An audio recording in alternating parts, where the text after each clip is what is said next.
Hi Mark, my name is Tim, Gan Yijing, and my student number is SO341005, and I'm a junior student.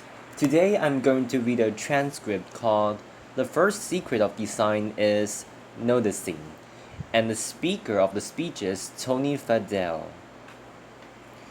In the great 1980s movie The Blues Brothers, there's a scene where John Belushi goes to visit Dan Aykroyd in his apartment in Chicago for the very first time. It's a cramped, tiny space, and it's just 3 feet away from the train tracks.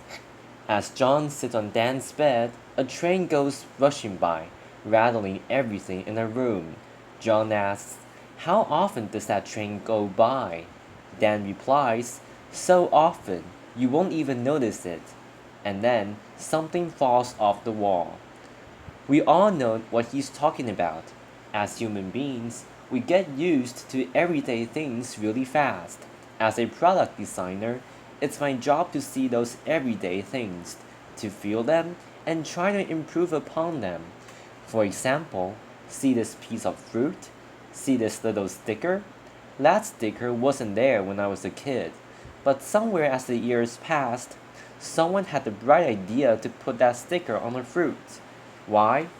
So it could be easier for us to check out at the grocery counter. Well, that's great. We can get in and out of the store quickly.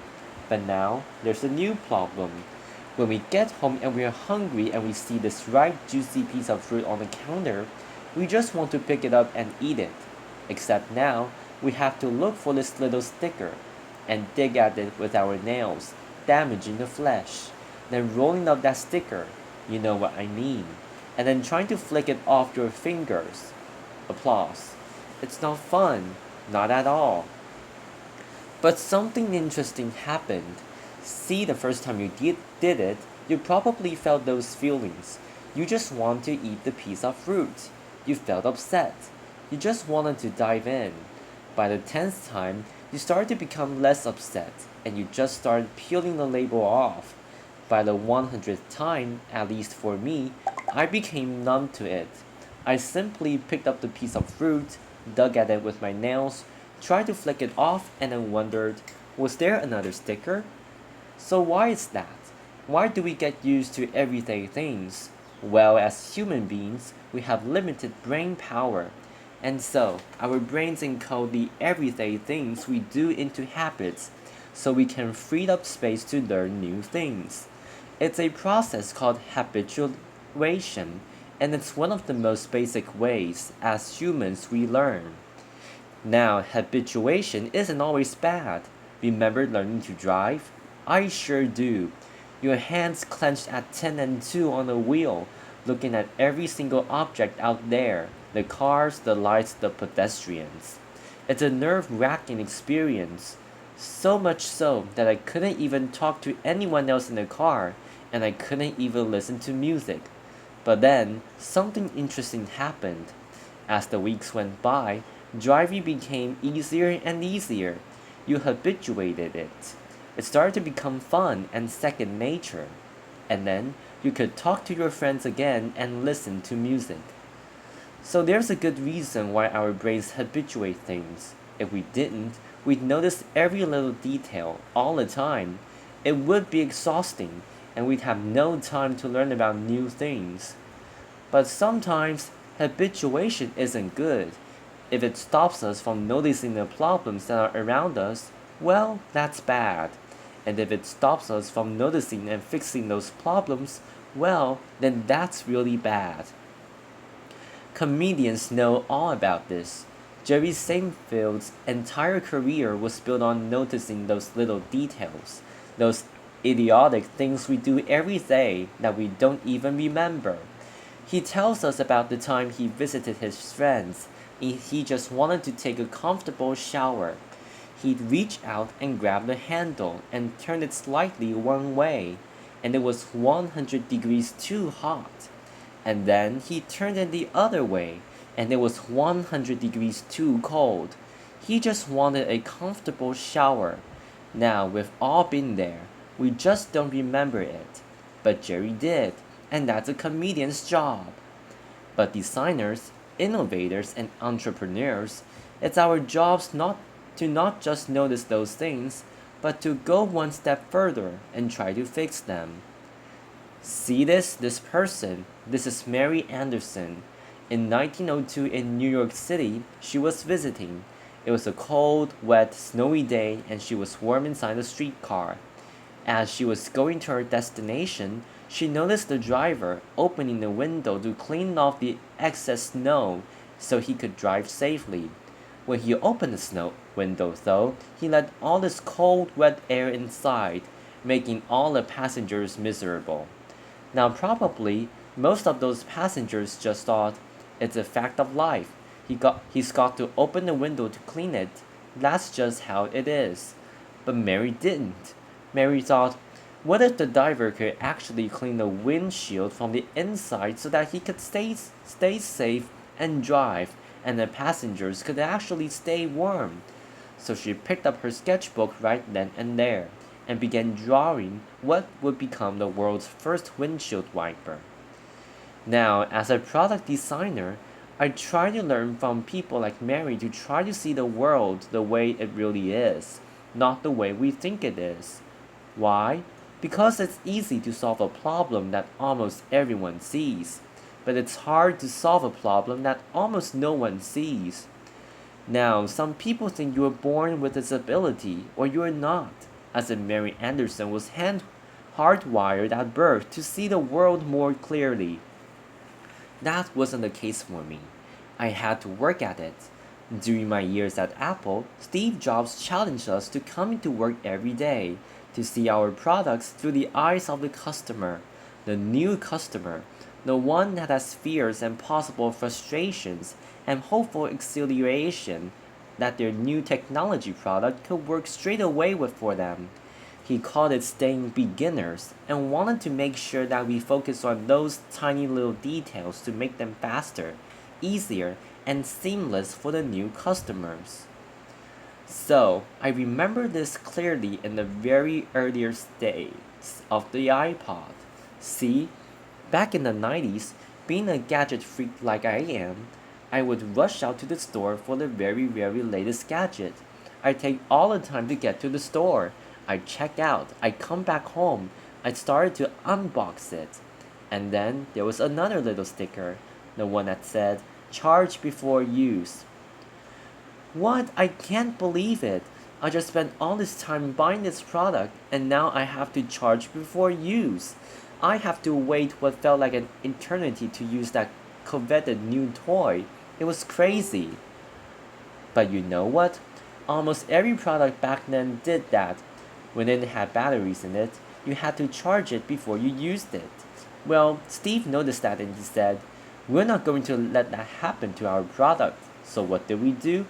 Typically, when you have a product that has a hard drive in it, you run it for about 30 minutes in the factory to make sure that hard drive's going to working years later for the customer after they pull it out of the box. What did we do instead? We ran that product for over 2 hours. Why? Well, first off, we could make a higher quality product be easy to test and make sure it was great for the customer.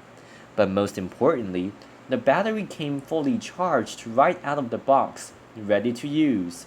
So that customer, with all that exhilaration, could just start using the product.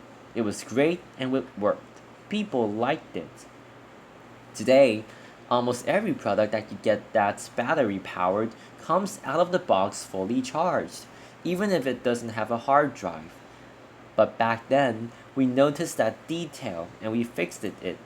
And now everyone else does that as well. No more charge before use. So why am I telling you this? Well, it's seeing the invisible problem, not just the obvious problem. That's important. Not just for product design, but for everything we do. You see, there are invisible problems all around us, ones we can solve. But first, we need to see them, to feel them. So, I'm hesitant to give you any tips about neuroscience or psychology. There's far too many experienced people in the TED community who would know much more about that than I ever will. But let me leave you with a few tips that we all can do to fight habituation.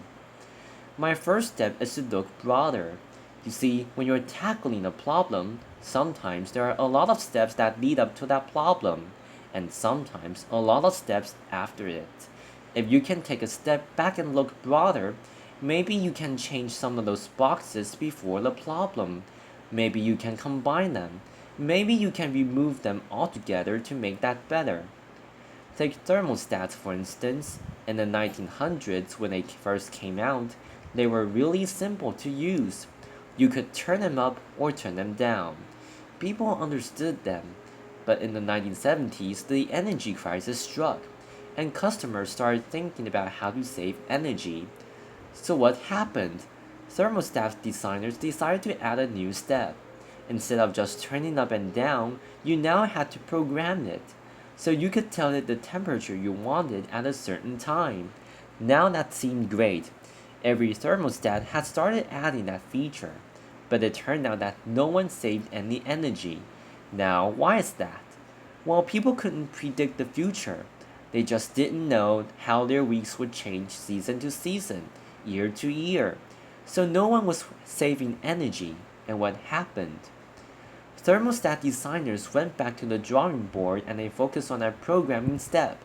They made better UIs and they made better documentation.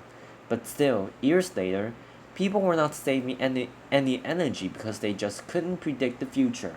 So what did we do? We put a machine learning algorithm in instead of the programming that would simply watch when you turn it up and down, when you liked a certain temperature when you got up, or when you went away. And you know what? It worked. People are saving energy without any programming. So it doesn't matter what you're doing. If you take a step back and look at all the boxes, maybe there's a way to remove one or combine them so that you can make that process much simpler. So that's my first tip. Look broader. For my second tip, it's to look closer. One of my greatest teachers was my grandfather. He taught me all about the world. He taught me how things were built and how they were repaired, the tools and techniques necessary to make a successful project. I remember one story he told me about screws and about how you need to have the right screw for the right job. There are many different screws: wood screws, metal screws, anchors, concrete screws, the list went on and on. Our job is to make products that are easy to install for all of our customers themselves without professionals. So what did we do? I remember that story that my grandfather told me, and so we thought, how many different screws can we put in the box? Was it going to be 2, 3, 4, 5? Because there's so many different wall types. So we thought about it, we optimized it, and we came up with 3 different screws to put in the box. We thought that was going to solve the problem, but it turned out it didn't. So we shipped the product, and people weren't having a great experience. So what did we do? We went back to the drawing board just instantly after we figured out we didn't get it right. And we designed a special screw, a custom screw, much to the chagrin of our investors. They were like, "Why are you spending so much time on a little screw? Get out there and sell more." And we said, "We will sell more if we get this right." And it turned out we did. With that custom little screw, there was just one screw in the box that was easy to mount and put on the wall. So if we focus on those tiny details, the ones we may not see, and we look at them as we say, are those important? Or is that the way we've always done it? Maybe there's a way to get rid of those. So my last piece of advice is to think younger. Every day I confronted with interesting questions from my 3 young kids. They came up with questions like, why can't cars fly around traffic? Or why don't my shoelaces have Velcro instead?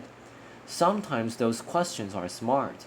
My son came to me the other day and I asked him, "Go run out to the mailbox and check it."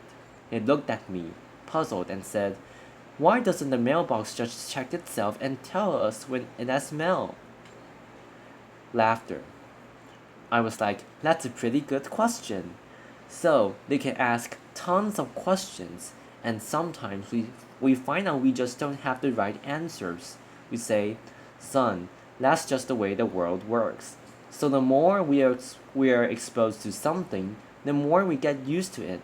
But kids haven't been around long enough to get used to those things.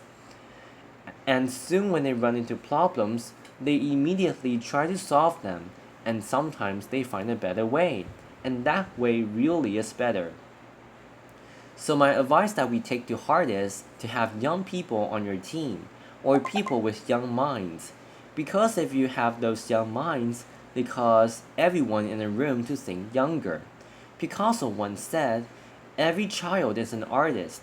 The problem is, when he or she grows up, is how to remain an artist. We all saw the world more clearly when we saw it for the first time, before a lifetime of habits got in the way. Our challenge is to get back there, to feel that frustration, to see those little details, to look broader, look closer, and to think younger so we can stay beginners. It's not easy. It requires us pushing back against one of the most basic ways we make sense of the world. But if we do, we could do some pretty amazing things. For me, hopefully, that's better product design. For you, that can mean something else, something powerful. Our challenge is to wake up each day and say, how can I experience the world better? And if we do, maybe, just maybe, we can get rid of those dumb little stickers. Thank you very much. Applause. This is the end of my recording. Thank you and goodbye.